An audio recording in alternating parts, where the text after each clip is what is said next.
कोणत्याही धर्माच्या धर्मगुरूंनी जातीभेद केला नाही किंवा तशी शिकवणही दिलेली नाही। आज 21व्या शतकातून जात असतानाही अजूनही जातीभेदाचे राजकारण कशासाठी असा सवाल खासदार श्रीमंत छत्रपती उदयनराजे भोसले यांनी कराड येथील मुस्लिम समाज बांधवांच्या मेळाव्यात केलेला आहे। पाहूया त्याचा सविस्तर वृत्तांत। मिलेगी मंजिले मकसूद ये ईमान रखते हैं, मिलेगी मंजिले मकसूद ये ईमान रखते हैं, हम अपनी रहनुमाई के लिए कुरान रखते हैं। वफादारी वतन से वो यही इस्लाम कहता है, वफादारी वतन से वो यही इस्लाम कहता है, दिन के हर कोशे में हम हिंदुस्तान रखते हैं। उसके एवज में सिर्फ मोहब्बत की डिमांड करने वाले हम सच्चे मुसलमानों के इस मीटिंग के लिए आज महाराज साहब ने खुद से वक्त दिया कि मुझे आप लोगों से गुफ्तगू करके आपके मसाइल को जानना है। महाराज साहब हमारा अभिमान है की आपण फक्त रयतेचे राजे छत्रपती शिवाजी महाराजांचे वंशज तर आहातच, पण त्यांच्या धर्मनिरपेक्ष जी सोच आहे त्याचे खरे वाढवणार आहात। तर आपण या मीटिंगला उपस्थित राहिला त्याबद्दल समस्त मुस्लिम समाजातर्फे मी आपले सर्व स्वागत करीत आहे। और इसके लिए सबसे मुस्लिम समाज हमेशा सेकुलर ताकतों के साथ खड़ा रहता है और हमेशा खड़ा है और हमेशा खड़ा रहेगा। और हमें फख्र है कि हमारे खासदार सेकुलर समाज सेकुलर जो लफ्ज है उस पर पूरा खड़ा उतरते हैं। महाराष्ट्र को कोशिश देकर इस्तेमाल है।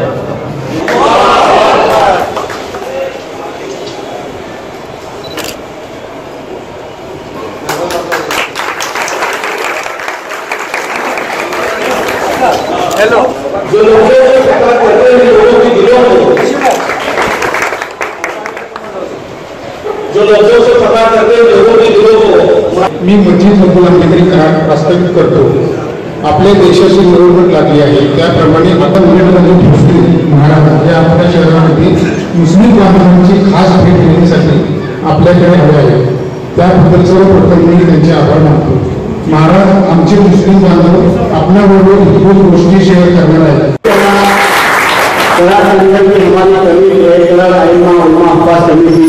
इसी तरह और कमेटी जमीयत उलमा हिंद है जो बहुत हिंदुस्तान की मशहूर कमेटी है। ये जो कमेटियाँ दीनी और सामाजिक काम करते हैं। तो आज हमारा आज़ाद की तरफ से हमें हुक्म मिला है कि आपको मालूम है कि हम जो उलमा कराम की जमात है हिंद जमात है सियासत से दूर रहते हैं, लेकिन सियासत से दूर रहने का मतलब ये नहीं है कि हम सियासत में कोई हिस्सा नहीं निभा सकते।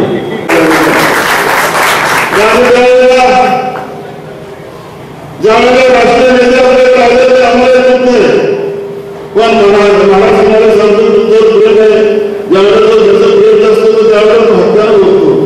आणि त्यावेळेला महाराजांच्या मुस्लिम समाजाचे एकत्र भेटत त्यावेळेला ते मतलब यशोदा होते जरी फरकला प्रत्येकाने बसवलं असतं तर त्याचा आम्हाला फार मोठा स्वाभिमानाने आनंद वाटला असता। इलेक्शनमध्ये आम्हाला समाजाला सगळेजण किंमत देतात। इलेक्शन झाल्यानंतर समाजाला कोण विचारत नाही हे आम्ही फार मोठे उत्तर मिळत नाही। त्याबरोबर स्वतःच्या मुस्लिम समाजाला आपलं प्रेम आहे। आम्हाला कुठल्या मुस्लिम समाजाला मध्यस्थीची आवश्यकता नाही। आमच्या समाजामध्ये आमचं तुमच्यावर प्रेम आहे तसं स्वतःच्या मुस्लिम समाजावर तसं तुमचा आशीर्वादाचा हात आहे तसं डायरेक्ट करायला मुस्लिम समाजावर आपला आशीर्वादाचा हात असावा एवढी मी तुम्हाला विनंती करतो। आणि घरामध्ये कार्यकर्ता कुठल्याही आपल्याला साकारला आला तर ते आपल्याला होते।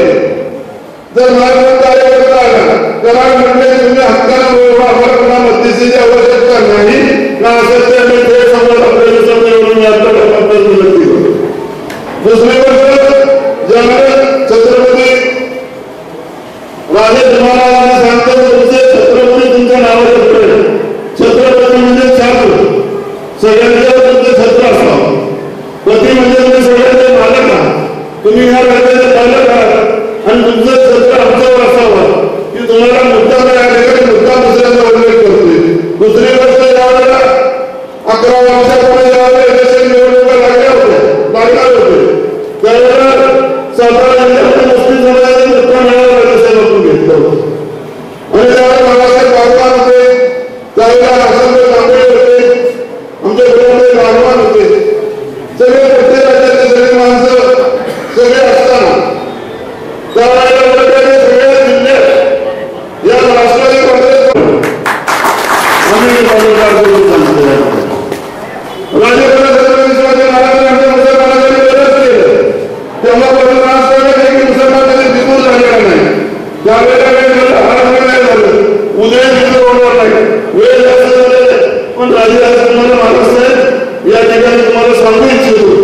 आम्हाला बरं काही नंतर आम्हाला तुम्ही भेट द्यावी प्रत्येकाच्या घरी आणि त्यावेळेला तुम्ही आम्हाला मार्गदर्शन करावं की कराडच्या मावळ्यांना सातारच्या मावळ्यासारखी मी वागवून देईन.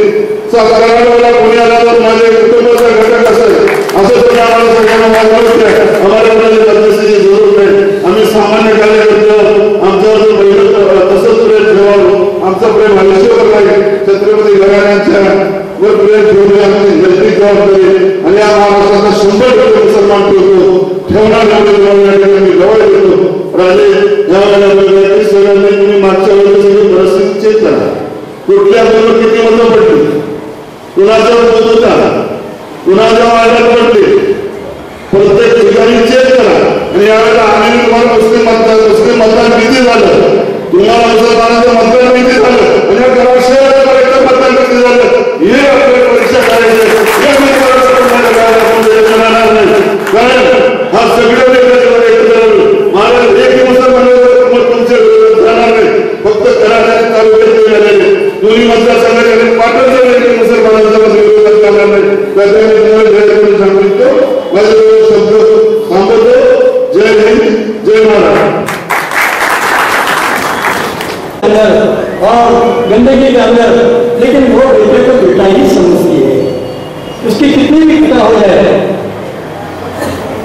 लेकिन वो क्या समझते हैं ये हमारे बेटे हैं. वैसे मैं आपसे गुजारिश करता हूँ महाराज जी कि आप हमें करीब से मोहब्बत से और जितना आप करीब करेंगे हम करीब आएंगे तुम्हारे. हम दूर नहीं है. और ये मेरा भी ये जो बच्चे गए ये भी लेने की जरूरत नहीं. कुछ कोई शिकायत है, अरे कौन से घर के अंदर दोनों मर्द के झगड़े नहीं होते, दिन भर होते. गुरु मर्द को लड़ाई नहीं थी, दिन भर मर्द गुरु को लड़ाई नहीं थे.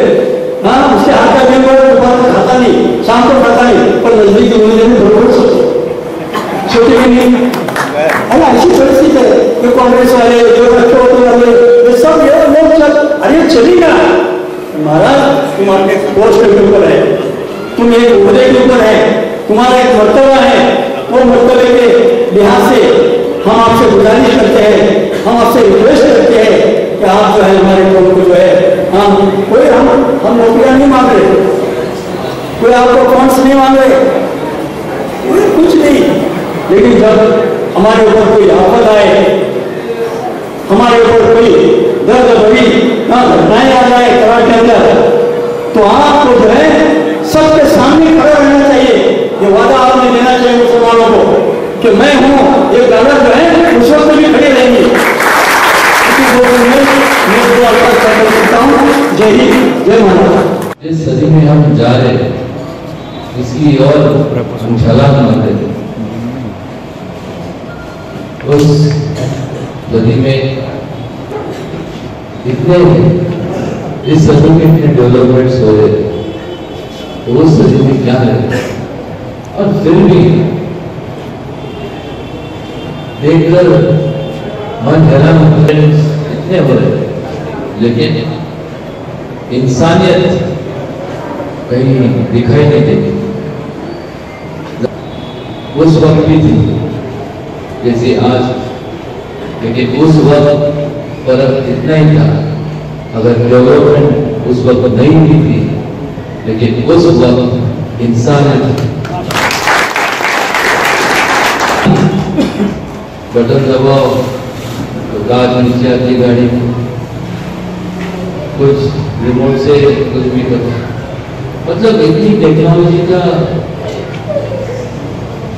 दूर तक पहुंच गई. घर पे बैठे मतलब इतनी तरक्की कि दुनिया में होते हुए भी आज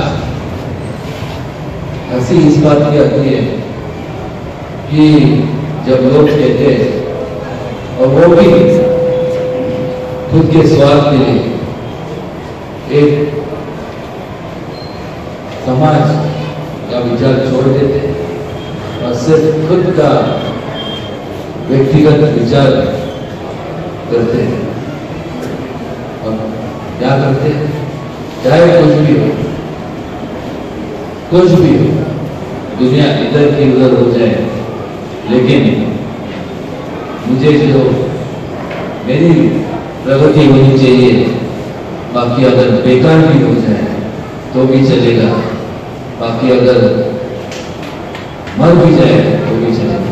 ये विचार आते कहां से है? तो कोई उसे ये कहता है, उसे वो कहता है, उसे वो कहता है, तो आखिर एक ही सूची में इसके हाथ में मेन स्विच है। और फिर इस तरह प्रगति नहीं हो सकती, इस तरह ये देश की अखंडता नहीं मिल सकती, इस तरह भूल नहीं सकती। बहुत बड़ा योगदान है आपके कुटुंब के भी लोग, आपके पूर्वज और यही 5 साल पहले यही मन की बात, ये मन की बात के माध्यम से सबके मन में इन्होंने एक घर कर लिया। लोगों ने भी सोचा कि इतने आत्मीयता से 2022 में ये हमारा मुल्क भारत देश सबसे तरुण, सबसे यंग देश पूरे दुनिया में होगा। इसका मतलब क्या है कि जो यंग जनरेशन तरुण वर्ग है उसकी संख्या सबसे ज्यादा है। और ये ख्याल में रखते हुए आज 5 साल पहले इन्होंने कह दिया इनको हम 2 करोड़ नौजवानों को क्या देंगे, रोजगार देंगे। या देने की बात ही करते, लेकिन जो लोग काम पे थे इन्होंने कायदे ऐसे बनाए, कानून ऐसे बदल दिए कि जिन लोगों के लिए ये लोग कह रहे थे कि हम एक बार में मौका दो, हम जो तुम्हारे मन में है वो हम करके दिखाएंगे, लोगों ने जब जिस वक्त सत्ता उनके हाथ में आपने दे दी उसी वक्त उन्होंने सब वचनों का जो दिए हुए शब्द थे वो भूल गए। क्योंकि अगर वो किया इतनी ये देश में कभी हुई नहीं थी, इतनी बेकारी फैली, जिनको जो काम पे थे वो बेकार हो गए। का साथ में मिली तो आप जैसे लोगों की आप जैसे याद दिलदारों ने इसकी वजह से मेरी युवा नगर सेवक, फिर आमदार, मंत्री के पहले कृष्णा परेगा उपाध्यक्ष हुआ, जिसकी वजह से ये जो कदम देख रहे वो अभी चल रहे हैं, उनका काम चालू करने का मुझे जो जीवन में मुझे मिला। उसके बाद मंत्री हो गया, आप सबने सोचा बहुत हो गया, इनका वापस रिलेशन फ्री कर दिया, क्या चलता है, वापस खासदार अभी 2 बार हो गया, अभी इस बार वापस क्या करेंगे आपका। मैं जो जाति धर्म के बारे में तुम्हारा आजाद हो या हो कुछ भी हो, मैंने साथ किसी को अच्छा लगा बुरा लगा मुझे कोई लेना ना देना, क्योंकि जो परंपरा में चलते हुए है इसे बदलने का तरीका मुझे किसी और को कोई दे तो मुझे क्या किसी ने कहा कि तो फिर हम भी आगे करेंगे, जरूर कीजिए, हम भी जोर से करके अच्छा है करो, किसी ने मना नहीं किया। अगर वो कर रहे तो आप भी करो, सब करो, कोई नेक काम तो करो। और एक्सेस तो है नहीं, अब क्यों नहीं रहेगी? अगर किसी के ऊपर अगर गलत कार्य होता रहेगा, किसी की लड़की की छेड़छाड़ होती रहेगी या किसी को मारपीट होती रहेगी, क्योंकि वो बेचारा कमजोर है तो मैं देखते रहे, वैसा मुझसे नहीं होता। चाहे जब मैं कुछ नहीं था, मैं नगर सेवक ही नहीं था, कुछ नहीं था, कभी मेरा स्वभाव ऐसा ही था। किसी पे अन्याय हो रहा है तो मैं खुले आंखों से देख नहीं सकता। तब भी, आज भी और कल भी, और जब तक मैं हूँ किसी पर अन्याय होने नहीं दूंगा। और इतना ही कहता हूँ कि इतने आज तक 1 2 3 कोई बोलते हैं कि ठीक है, कोई कहता है कि मुझे गाना अच्छा नहीं लगता तो वो झूठ है। सबको मालूम है 1 2 3 तो 4 5, लेकिन 1 2 3 4 5 6 ऐसे करते करते मुझे भी जब मैं सोचता हूँ 1 साल बाकी रहेंगे, 3 तप के लिए, 1 तप मतलब 10 साल, 29 साल समाज के लिए मैंने सब अर्पण कर दिया जिंदगी में। चाहे मैं जीता, चाहे मैं सत्ते में हूँ या जब मैं जीता नहीं भी था, लेकिन लोगों के प्रश्न कभी उनके ऊपर अन्याय होने नहीं दूंगा। बाकी इतना ही कहता हूँ कि एक देखो, अगर क्योंकि देश के नेता वरना टुकड़े हो जाएंगे, बाकी के जो शक्तिशाली देश है, और अगर अर्थव्यवस्था भी करता हूँ और आपकी सलाह देता हूँ, मुझे मेरी हिंदी थोड़ी सी अच्छी नहीं लगी और हिंदी नहीं